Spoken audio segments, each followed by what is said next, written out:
President সাধন সাধন মহাশয়কে আজকে স্বাগত ভাষণ দেওয়ার জন্য। Muito pada memperfectum a YTF Ribet perfectum takulere Sintigo Fatul Muhammad Yandi মহাশয়কে তার মূল্যবান বক্তব্য আলোচনা করার জন্য। যে আমার এই বামর বাপে মা বলল যারা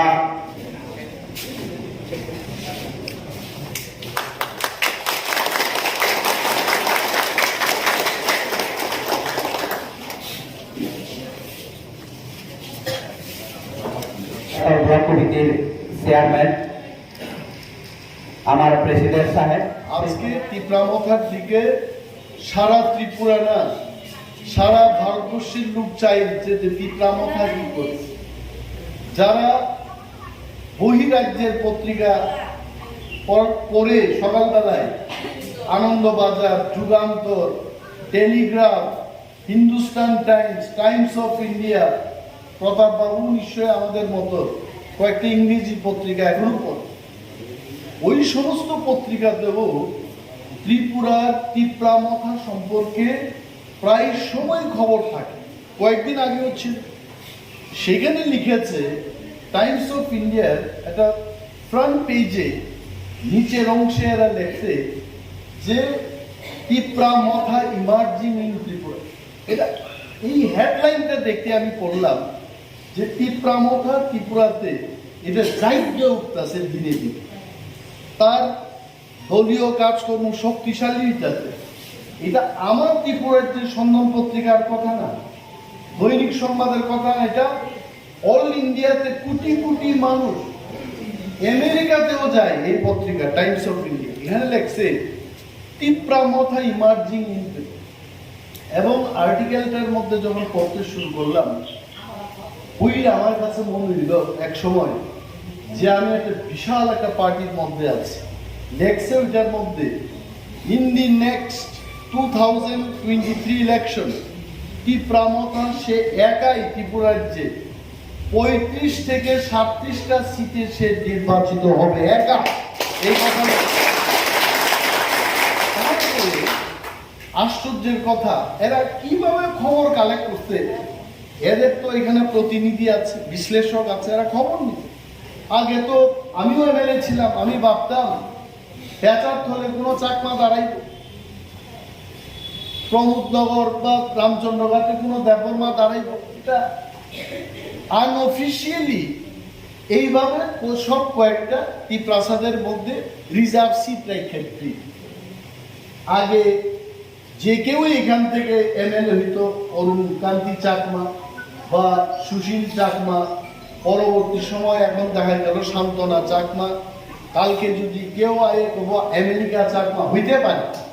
যেমন হলিউড আছে এখানে, হলিউড চাকমা, বলিউড চাকমা।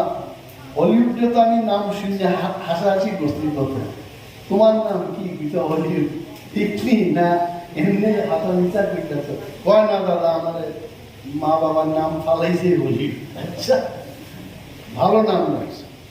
তো এইভাবে এরা একটা খবর নিছে যে 20টা সিট বাদ দিয়ে বাকি 15টা সিটের বিশ্লেষণ এরা লেখছে টাইমস অফ ইন্ডিয়ার মধ্যে, যে কমলপুর সিটে একজন ট্রাইবেল তীব্রা প্রার্থী যদি দেওয়া যায় সেখানেও তারা জয়লাভ করবে।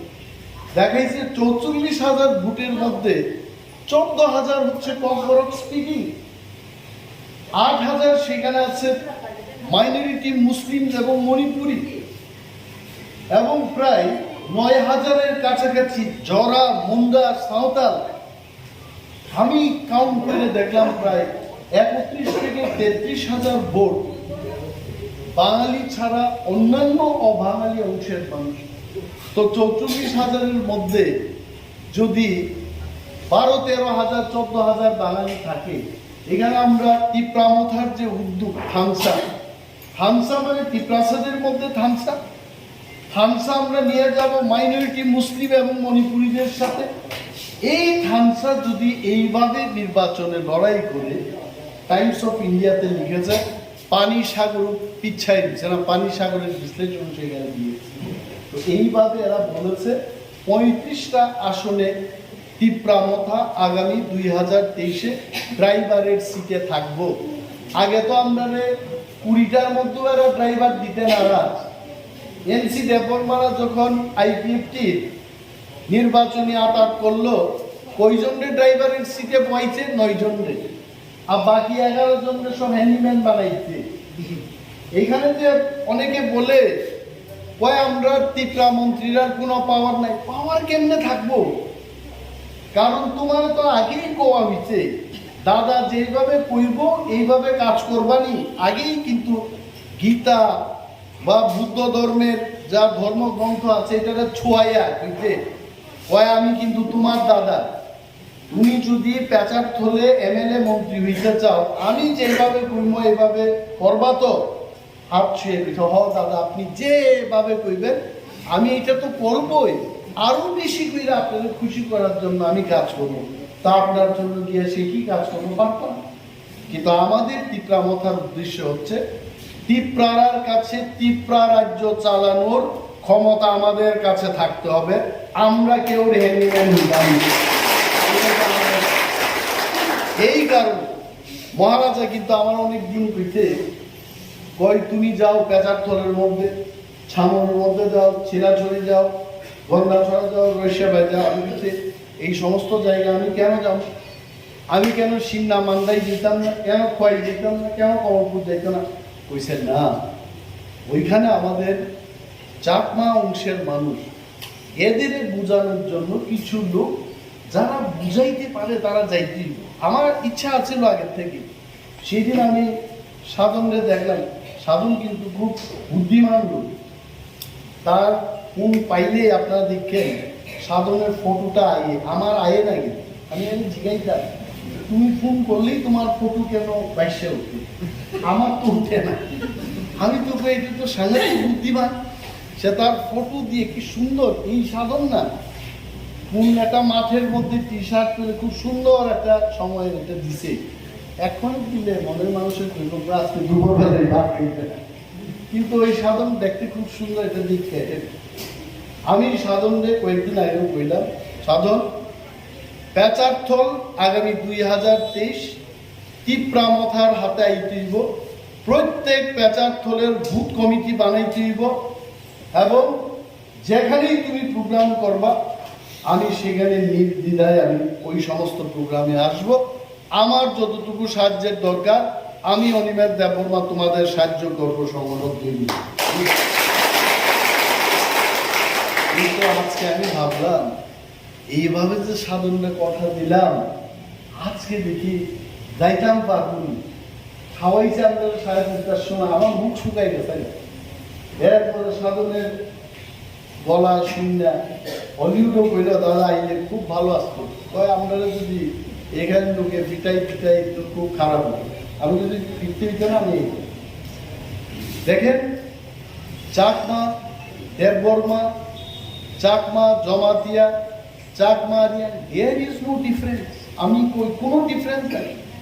চাকমাদের কি জীবনযাপন বাংলাদেশে, এটা আমি অনেক সময় একদিন প্রতাপ বাবু আমার এমএলএ হোস্টেলে একবার গেছিলাম, খুব খুশি হইলাম। তো I was an MLA, he went to my room. তখনও কিন্তু আমি এই বললে না, আরে আমরা তো জমি ছাড়া লোক, আমাদের সব কিছু শেষ। আমরা না পারি থাকতেও না চলে, না পারি মিজোরামে, আর যদি ত্রিপুরাতেও আমরা থাকতাম না পারি, আমরা যাবো কই? আমাদের নিজস্ব রাজ্য তৈরি করতে হইব, যে রাজ্যের মধ্যে আপনার আমার সবার অধিকার। এইবার যখন ইলেকশন গেল, আমরা চাইছিলাম অন্তত সাধন এবং হেমন্ত বাবু জয়লাভ করে আসুক, আইলে কিন্তু আমরা এক্সিকিউটিভ মেম্বার অবশ্যই বানাইতাম। এবং বিজেপি আইপিএফটি বা কংগ্রেসের মতো এইভাবে গীতা পাঠ করাইয়া ধর্মগ্রন্থ ছোঁয়াইয়া আমরা বলবো না, বরঞ্চ আমরা কইতাম তোমারে ইএম কইরা যদি তুমি কাজ না করো চাকমার জন্য, তোমার ইএম থেকে সরাই দেব, কাজের জন্য তোমাকে দেওয়া হয়েছে। এটা থাকতো আমাদের নির্দেশ। তো আমাদের কি অবস্থা দেখে, ওই যে 23 তারিখ আগস্ট 2016 আইপিএফটি একটা প্রোগ্রাম করছিল আগরতলা, কিনা কি বেজাল লাগিয়া এখানে আগরতলা শহরের মধ্যে পিটাপিটি আরম্ভ। আমার এক চাকমা ভদ্রলোক অবৈধ লোক, আমি একটা দোকানে গেলাম চুল কাটতে, আমার যদিও চুল নাই তারপরেও কাটি আমি মাঝে মাঝে। তো চুল কাটতে গেলাম, সেখানে দেখা কইছে দাদা অনিমের দা, আপনি অনিমের দা না? আমি কিন্তু হ, আমি তো অনিমের দা। নমস্কার দাদা। আরে সব মনে হয় 4-5 দিন আগে এই যে এখানে পিটাপিটি ছিল, আমি বটতলার মধ্যে মাছ 2 রাত মানে বিক্রি করতে গেছিলাম, এক মাছ বিক্রেতার কাছে। তার পুকুর থেকে মাছ 2 রাত বটতলার একটা মাছ ব্যবসায়ী সে 17 কেজি না 18 কেজি মাছ বিক্রি করতে গেছিল। এর মতো পিটাপিটি লাগছে, লাগার পরে বলে এর দিকে পিঠে কয় ধর এইটা দে, এই আইপিএফটি এই ধর, টাকা পয়সা বাদ দাও, সে ভিতরে মাছ ফালে সে দৌড় মাইরা পাইতে। তখন আমি কইলাম এবং আমি নিজেও বুঝলাম, আরে আসলে অন্যরার চোখে তো চাকমা দেববর্মা ত্রিপুরারিয়ান বললে কিচ্ছু নাই। আমাদের অ্যাকচুয়াল পরিচয়টা আমাদের চেহারা। এই চেহারার ভিত্তিতেই কিন্তু সারা বিশ্বের মধ্যে দেশ গঠন হয়েছে, রাজ্য গঠন হয়েছে। আমরা কেন পারবো না? চাকমা ভাষা আমি কইতাম পাই না, আর চাকমা কখনো কইতে পারতো না দীক্ষা। আমরা কি নিজের মধ্যে ফাইট করে নিজের অধিকার কখনোই নেব না? এটা হয় নাকি?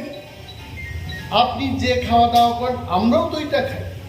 আমরা মুইয়া খাইলে মাইনছে হাসে আমরা। কালকে অরুণাচলের এক বিজনেসম্যান আমার এখানে আইছিল, মিস্টার টোকো। আমি একটু হাসি ঠাট্টা করি কখনো, why you have given your name Toko? তোমার নাম ঠোকো দেবে কয় স্যার সাহেব क्या बोल रहे हो? মানে আমার মা বাবাই নাম দিছে আমার টোকো। मुझे तो अच्छा लगता है आपको ঠোকো বলে হাসাহাসি করে। তো উনার যে চেহারা অরুণাচলের যে চেহারা, উনি মিসিং সম্প্রদায়ের মিসিং, ওনার চেহারা আমাদের চেহারায়। ওনাদের ওনাকে হাসাহাসি করে মানুষ দিল্লিতে মুয়া খায়। আরে মুয়া তো চাকমাও খায়, 5 জন খাইলে আমার আর কিচ্ছু লাগে না। আমি গত উৎসবে বিজুর সময় গিয়া তো আমি নাম বলবো না, এটা নাম বলা ঠিক না, ইয়েতে কুঞ্জবনের এক বাড়িতে গিয়া একেবারে 5 জন এমন বাজার খাইলাম, খাই আমি পেট কইরা বাইক দিয়ে গেলাম। ওই তো বাড়ির সবাই খাবে, এটা চমৎকার খাওয়া, আমরাও তো খাই এ আক্রান্ত টাক্রান্ত দিয়ে, কিন্তু আপনারা আরো বেশি সবজি দিয়া বহু প্রকার দিয়ে এটা বানান। এইটা কিন্তু সবাই বানানোর চেষ্টা করা উচিত না। আমি বাড়িতে না করতে এবার বানাবেন, এটা চাকমাদের স্পেশাল। কারণ বেশি মিশাইতে গিয়ে যদি বিষ হয় এটা কিন্তু মুশকিল আছে, যা তা তো মিশানো যেত না। কিন্তু এটা এই খাওয়া আমরাও তো খাই, তেল কম দিয়া যেভাবে গদক হইতেছে, যেভাবে চাকরি হইতেছে, সবাই তো খাই, কিন্তু অন্যরা হাসাহাসি করে। আমাদের ইউনিটি থাকতেইব আমাদের চেহারার কারণে।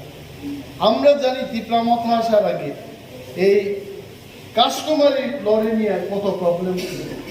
কাস্টমারি লটারে রিকগনাইজ করতে চায় না, এরা খালি রাজনীতি করবো। রাজনীতি করতে করতে কইব আপনারা ডিমান্ড করেন চাকমা ভাষার উন্নতি করতেই, আর শুধু ডিমান্ডই করাইবেন, আর 35 বছর ক্ষমতা বই আপনি কিচ্ছু করলেন না।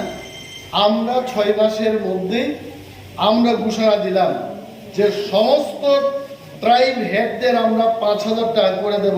আমরা দিলামও, দিছি, আমরা দিয়েছি।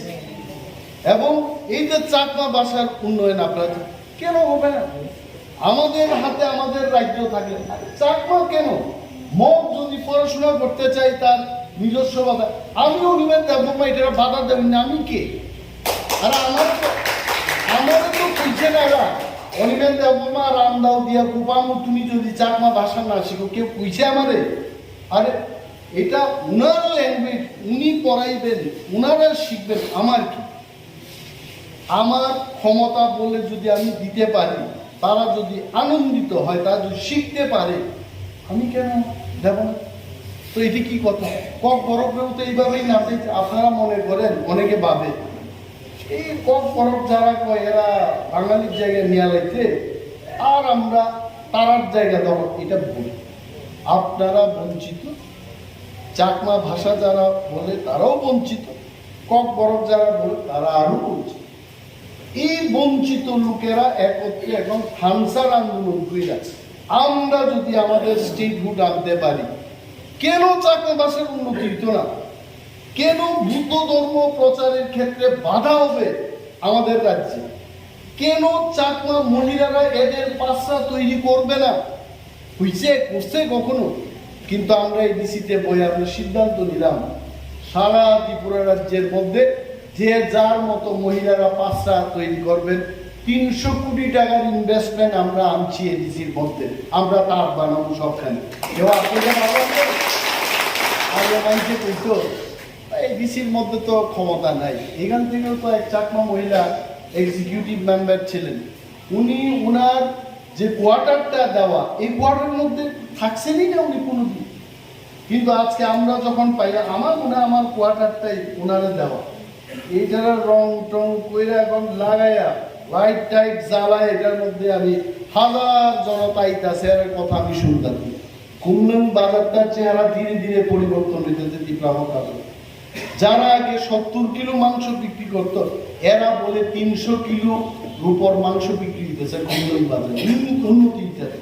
এবং আমরা ফ্ল্যাট তৈরি করব, সেখানে আরো অফিস তৈরি করব, রিসার্চ সেন্টারগুলোকে আমরা আমন্ত্রণ করছি, হোটেল, বিভিন্ন এন্টারটেনমেন্ট সেকশনের যারা লোক আছে, আইটি ইন্ডাস্ট্রির লোককে আমরা বলছি, টেইলারিং এর জন্য আমরা লোক পাঠানোর চেষ্টা করছি। গার্মেন্ট ফ্যাক্টরি হবে এডিসির মধ্যে। কে কইছে এডিসির মধ্যে ক্ষমতা নাই? আসলে এডিসির মধ্যে যা ক্ষমতা আছে, এই ক্ষমতার 100 ভাগের মাত্র 10 থেকে 15% ক্ষমতা ইমপ্লিমেন্ট করে। এটা প্রতাপ বাবুর মতো লোক বুঝবে। There is a book, একটা বই আছে, সংবিধান আছে, 6 শিডিউল, এই মোটা বই। 6 schedule itself is a constitution। এই কনস্টিটিউশনটারে এতদিন বাইরের থেকে যারা রোলার ত্রিপুরা রাজ্যের মধ্যে, যারা এতদিন আমাদের মাথার উপর লাঠি রাখতে এরা কইতে, উঠছো না, তোমার এটা খাইতে, তুমি হুমকি দিয়ে আমাদের 70 বছর এরা শাসনে রাখলো। এরা ইমপ্লিমেন্ট করতে দিছে না। আমরা ক্যামেরার সামনে চ্যালেঞ্জ ছুঁড়ে কইতাছি, আগামী 5 বছরের মধ্যে আমরা 6 শিডিউলকে 100% আমরা ইমপ্লিমেন্ট করবো এবং শক্তিশালী করবো। ট্যাক্সের বলে পাওয়া নেই, এটা কথা। আমরা বিল আনতাছি ট্যাক্সের, 1200 পুলিশ আমরা নিয়োগ করে এই পেঁচারথল, এই মনু রুটে আমরা নাকা বানানো, গেট বরাক দাসে এটা ফালাই রাখবো। একটা ট্রাক যাইতে গেলে আমাদের ট্যাক্স দিয়ে আমাদের এডিসি বুকের উপর ক্ষমতা নাই। ভারত সরকার পার্লামেন্ট আমাদের সেই অধিকার দিতে, এই অধিকার এরা প্রয়োগ করতে দিছে না। এরা দিচ্ছে এটা, এই বইটা একটু দাবায় রাখো, এটা কেউ পড়তে দিও না।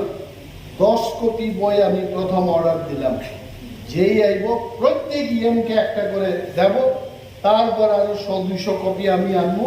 প্রতাপ বাবুর মতো লোক, বিশিষ্ট ব্যক্তি যারা ত্রিপুরা রাজ্যে আইন সম্পর্কে যারা বুঝেন একটু, এদের হাতে এই বইটা দিতে হইব, পড়তে হইব, বিল আনতে হইব, কাজ করতে হইব মানুষের জন্য। এ কাজ না করলে, আমরা যদি কোয়ার্টারের মধ্যে না থাকে, আর কোয়ার্টার দিচ্ছে বেটা, থাকো এটার মধ্যে, কাজ করো, এরা থাকে না এটার মধ্যে। ওই মেলার মাঠের কাছাকাছি জায়গায় থাকতে হইব। কেরে এরার ফাইল সব মেলার মাঠের মধ্যে সাইন হয়। এদিকে আর টিপাসার জন্য কিছু করবো, পেঁচার তলে আমরা একটা অফিস দিব, কয় না ওইখানে অমক দেবনাথের লোক কথা বুঝি, কেউ পাইছে, কেউ কোনো চাকমার কথাই কোনো অফিস হইছে? তীব্রমথা এটা হতে দেবে না। চাকমা যেখানে থাকে, চাকমার কথাই এখানে শেষ কথা হইতে, আর কেউ কথাই জানো না।